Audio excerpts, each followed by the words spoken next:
yes, definitely trauma bonding is a very powerful way of pushing you from the excitement of early limerence into the exhaustion of person addiction. And like you say, there can be people that do that very deliberately, that they are strategic in their manipulation, in giving you crumbs and then withholding, and then giving you crumbs and then withholding, and not doing it in a predictable way. And that would lead to that bond that feels very hard to break, even though it's founded on unpleasant behavior that has pushed you into that state. So how I see all of this from being different from love is love. I mean, there's lots of ways that you can describe love, and that the ancient Greeks had kind of 7 or 8 different forms of love. For me, classic love is mutual affection, mutual attraction, mutual care, the desire to be with that person just because you enjoy being with that person, and their company makes you feel good, and your company makes them feel good, and you feel a tight bond, a tight affinity and attachment and care for them. And the sort of external things, like you would do anything for them, you would put your life in jeopardy to save their life, that those sorts of drives of a kind of healthy, secure pair bond.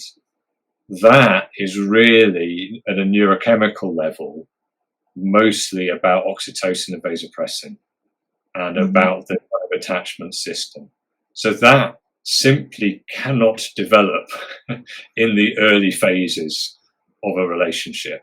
You can't early on fall into a deep attachment that's based on mutual care, reciprocation of feeling, and a kind of a slow build of affinity that comes through shared experience and through mutual love. That has to come at a later stage, as you have those experiences and build those memories and build that time together. So limerence might be the prelude to then falling into a long-term healthy bond.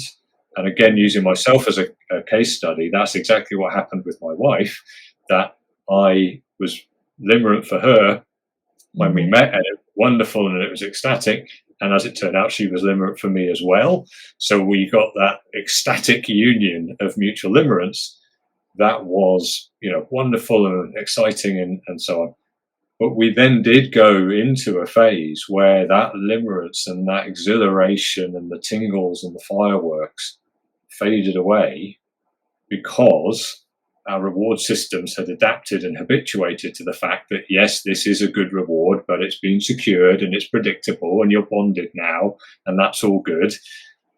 And that, at that point, I think many limerents do hit a bit of a rough patch in a relationship, because they think, oh, my limerent exhilaration is gone. What does that mean in terms of love? And I would say it doesn't mean anything other than the fact that you're now transitioning into a different form of love, a different state of love. So you're no longer in that altered state of mind. You now got your right mind back, if you like. And then you sort of see whether or not you're compatible enough to sort of go into a long-term, affectional bonding form of love. Now, one of the biggest mistakes that limerents make is thinking that the strength of their limerence predicts how good the ultimate relationship will be. And in actual fact, there can be almost no correlation at all.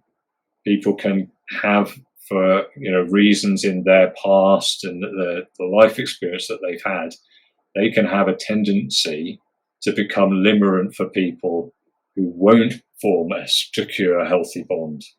So, if you have had childhood trauma, bonding problems, attachment problems in your history, it can be more likely that you become limerent for people who behave in a way that makes them unpredictable and makes them that they are it's some subconscious program that's settled in, that people that behave in this way, that they're unpredictable or they're withholding or they're rude or they're sarcastic or something like that, can trigger that sense of desire that leads to the onset of limerence.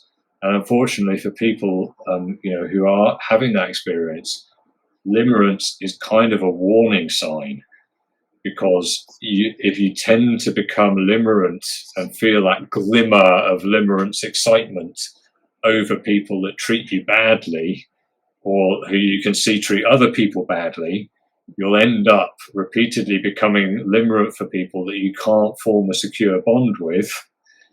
And so your relationships will end up hitting, the buffers at that point where it becomes clear you're just not compatible. There's just not going to be a long-term relationship out of this.